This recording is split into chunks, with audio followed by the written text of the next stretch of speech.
wewe kaishafika, wewe liache. Uishi.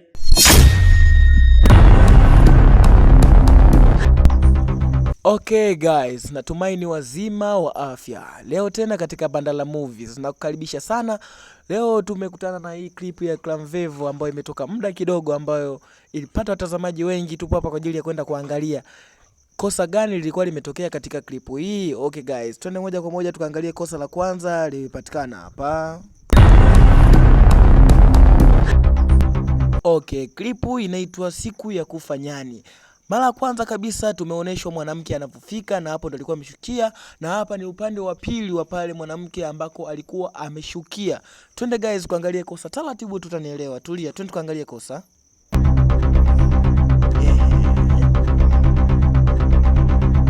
Na hapa ndipo alikoangukia huyo mwanamke. Ni kwenye nyumba ile ile ambako alikuwa ameshukia kwa pembeni, ila alikokuja kuangukia mwanamke. Na tumeonyeshwa kuwa ni nyumba ya Clam. Na hapa ndo Clam alikuwa ametoka wapi? Ametoka nje, na ndo kumuona huyu mwanamke ameanguka kwenye nyumba yake. Ni jirani tu na pale ambako alikuwa ameshuka na bodaboda. Twende guys, utanielewa taratibu. Na hapa ndo Clam ambako alikuwa anatoka ndani kwake hapa.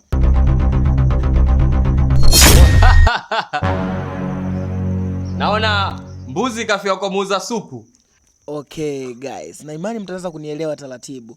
Umeona upande wa pili wa hii nyumba ya Clam ambako muda ule tulionyesha hakuna kitu, ni ukuta wa nyumba nyingine, lakini hapa tumeonyeshwa kuna mlango na kuna mtu amekaa hapa. Kwa hiyo hapa tayari ni kosa la location. Kivipi? Twende guys, tuendelee kuangalia hapa. Umeona hii alikosimama huyu jamaa huyo, ukiwa upande huu huku kamera inaonyesha kwenye nyumba ya Clam hakupo hivi.